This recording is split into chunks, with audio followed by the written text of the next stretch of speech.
You are watching the Vote Monitoring Program, which tracks live polling results and covers the latest election updates. Uvote Counting Stream, streaming for you live. Welcome to the Uvote app counting stream. I'm Tricia Mialo, Washington, D.C. We are the National Unity Platform. Dr. Nico, can you please give us some updates on the Uvote app and what's taking place on the ground at the moment? Yes, thank you, Patricia. Yeah, so as all of us know, the internet is still shut off in Uganda. The contact that we have is by phone.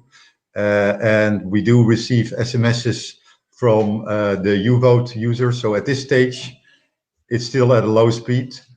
What the Uvote app does is that when people have registered their declaration of results form, it will wait until the internet comes back on to send out the declaration of results form. But it already sends out an SMS in advance. So those SMSs, they have come to our telecenter and we are processing them. And the number of votes has quite increased during the afternoon. So it is really good that there are people who are able to get connected to the internet in some kind of way and maybe even upload a result for someone else's polling station. So the results are coming in and happy to show them to you. So before we do that, can we please hear from Nava and get an update on what's taking place in Uganda in reference to Bobi Wine?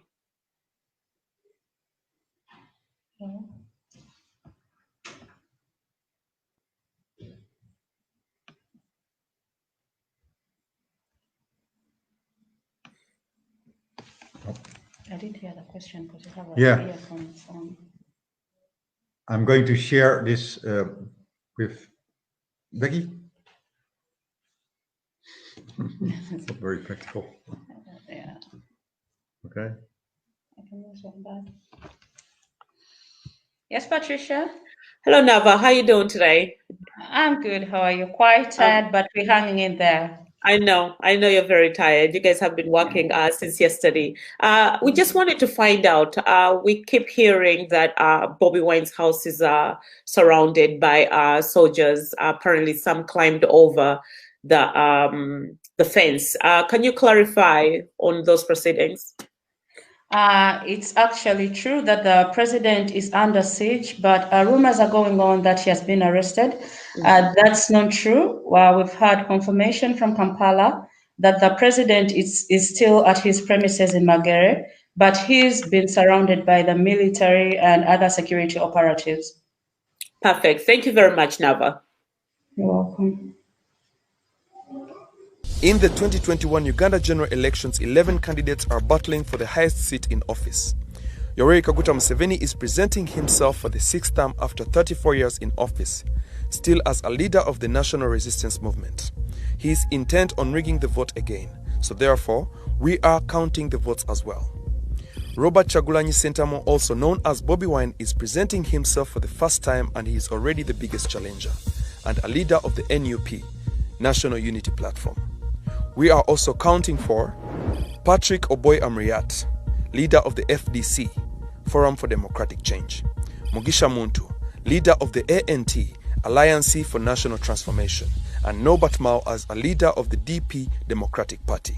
Furthermore, we have 6 independent candidates: John Katumba, William Ayambala, Fred Mwesije, Henry Tumukunde, Nance Kalembe, and Joseph Kabuleta.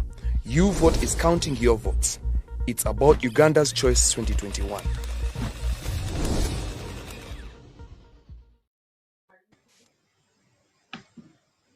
Dr. Nico, can you please go on ahead and give us some of the results that you have in the Yeah, so as we can see, the number of votes has increased significantly during the afternoon, but the percentages more or less stay the same. 76% for Chigolanji, and less than 20% for Museveni. And if we go down a little bit, then we see that the rest of the votes are for the other candidates. And so the number 3 is Patrick Amoriat from FDC. Norbert Mao from the Democratic Party is at 0.8%. Greg Mugisha Muntu from ANT is at 0.7%. And all the independent candidates are all scoring much less than that. So it is really clear that this is a race just between Chigolanji and Museveni. And a second round is not even necessary. The majority that Chigolanji has is just enormous. He has more than 3 times as many votes as Museveni has. So this clearly shows that all the fake results that are being announced on media, that are controlled by the clan around Museveni, that they are fake, and that is what we hear from the people. They don't believe their own media anymore, and they tell us that the only source that they trust is Uvote, and we thank the people very much for that trust. We have been working 3 months with a team of 10 people to get this done, and it's even harder than we expected how it should be, because how do you build an app if the internet is off, right? Normal apps work when the internet is on. We had to build an app that also works when the internet is off. I mean, without the SMX functionality in our app, we would hardly have any votes. So thanks to the team, we now have a decent portion of votes, although it is still about 1% of the polling stations, still a lot to be counted. But the picture that is shown by these results is clear, because in all the districts we see a clear majority for Chigolanji. So this NRM story that Chigolanji only has support in the central region or in the cities is not true. The support for Chigolanji is all over the country, especially in the central part and in the east, where we see him reaching huge percentages. And then in the north and in the west, the percentages are a bit lower, but that is to be expected. But the fake reports about Museveni scoring 70%, they are totally based on nothing. You don't see any proof that backs this up. So we are very happy that the people have confidence in Uvote, and yeah, we see the counting is slow, but we'll just keep on counting. We won't go away. We will only stop when the job is done, and when we have shown that Chigolanji did indeed win the elections of the 14th of January. I can't hear you, Patricia. Thank you very much, Dr. Nico. And to those that are watching, it is very important that you understand there is something that you can do at this particular moment. Send emails to your senators, your representatives, and make phone calls to the senators and the representatives. We are trying to find a good way to relay this information, and sometime later, we'll probably bring someone, one of the coordinators from People Power, to actually give you these emails and phone numbers that you can use. But for the time being, or directly on my page, Patricia Nemialo, I have posted an exact message that you need to send to your representatives and senators. And it also has the exact emails that you need to use to send them. The only thing you have to do is put your name. If you have any pictures that show police brutality in Uganda, include those pictures. We need to overwhelm them with these emails and phone numbers so that they are forced to act on our behalf. Just posting on social media alone is not enough. And with that said, there is an article that just came out in the New York Times reporting that, yes, there are soldiers that are surrounding Bobi Wine's home, and they're also inside the ground. So that's good. But all this information is coming from people like you. So let's keep pushing. And we are going to end this program, I believe. Is that so, Dr. Nico? Or did you have more results to read? Well, I wanted to add a little bit to your comment about the American politics. So let's extend that to the European politics as well. Yes. Yes, I do. I do advise people in Europe, Ugandans in Europe. The European Parliament becomes more and more powerful, and they haven't had a debate about Uganda since the arrest of Bobi Wine in Arua more than 2 years ago. And there is a lot of reason to have a debate now because so many deaths we have seen since then. And we should not forget that the security forces that are now deployed by Museveni are partly paid for by grants by the World Bank, which is in its turn sponsored by the European Union, and a big sponsor is Germany. So if you are from Germany, then speak out to the German politicians. And on Saturday there's a demonstration in Amsterdam. So people from Holland and maybe even from Germany and Belgium, they are also advised to speak out, let the world know what is going on in Uganda. You have to fight to bring that message across. But if you explain to them what's really happening, then we can open up the eyes of the politicians in Europe and in the US, and the support can stop. Perfect. And can you talk about the demonstration that's happening tomorrow in Amsterdam? You caught me there. Okay, perfect. I can ask Becky if she knows a little bit more about the demonstration. Do you know a bit more about the demonstration? Yeah. Yeah. So, Becky, can you please explain a little bit about the demonstration that is going to take place? The listeners, they can hear you. The demonstration is going to take place tomorrow.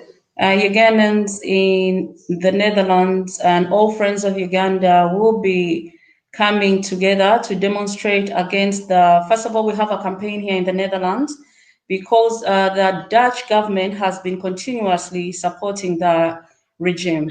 So we dubbed that as the donors sponsoring murders. So we shall be protesting against that. And also Airtel has its headquarters in Amsterdam. So we shall also go to that. All right, we are going to bring in Eric just to talk to us a little bit more about this from a strategic standpoint. And again, let's keep this as brief as we possibly can. Eric, how are you doing today? Unmute, Eric. Yes, please. I still can't hear you. I think it should work now. Yeah. Perfect. So what still surprises me is, of course, we knew that the regime was going to show the results of the election. We could expect it, but I'm still a bit surprised to see BBC and other big news using the same narrative. So that's a bit surprising. I wonder why they are still using that narrative while it's very clear that it's not the case. It's fake news. So that also leads that it seems that we cannot be dependent on the governments and the official media to share the real results of going on Uganda. That's why it's now crucial for all diaspora to start demonstrations in their cities, in London, Washington, Amsterdam, Berlin. So especially I'm now talking to all Ugandan diaspora. It's now very crucial that you act again, because the diaspora, they have a crucial role to play in what's now going to happen in the next weeks in the case what's going to happen with these different results. Yes. So tomorrow, the demonstration, we will gather in Amsterdam. And then the main issue is that we want to give a very strong symbolic message. So we are trying to prepare that people that protesting that they are handcuffed. So they're handcuffed by themselves. Maybe they have, of course, they need mouthpieces for COVID, but they have cuff for their mouth. So they speak a symbolic message that they are either the Ugandans are under prison of a military dictatorship, and they are silenced. That the narrative of the truth that it's being stopped. So we hope by using these symbols we can give a very strong visual message to the media and the people out there. So this is also I would recommend to the other protests. So we saw earlier protests over the last years, and they were focused on creating awareness about what's happening in Uganda. This is still important, but I would also advise all demonstrations, all the diaspora, to focus on what we talked about yesterday with Helen Epstein and Robert Amsterdam, to create, to focus on the donor support and the donor narrative, because that's now the main strategic goal of these demonstrations, to highlight the donor support, because the only way for the Museveni to steal the election is when he maintains the external legitimacy that the donors are providing him, because that's the only way how he can get away. The people, they've clearly shown that they are done with the dictator. More than 70% has shown we are not going to vote you anymore. We want you gone. So he has lost internal legitimacy completely, but he can remain in power if he remains receiving donor funds. Yes. When he receives a lot of millions of dollars or euros, that allows him to buy the loyalty of his soldiers, of close elites, to bribe young people to stay at home. So now stopping the donor supply, the funds to the dictatorship is crucial. So that's why the diaspora needs to act right now from that perspective point of view. Yes, and clearly the government also owes a lot of money. They've borrowed so much money, the government of Uganda. So if that donor support is cut off, that's less money for them. And so I completely understand where you're coming from with what you're saying. And just like Eric said, demonstrations worldwide, for the person that's listening in right now, you are the leader in your community that is going to lead your community to act and to be effective. Please do not wait for directions from anyone. These directions will come, but please just be the leader in your community to solve this problem. And with this said, we are going to end this program. We'll come back later. Thank you very much, Ugandans and the world at large, for watching.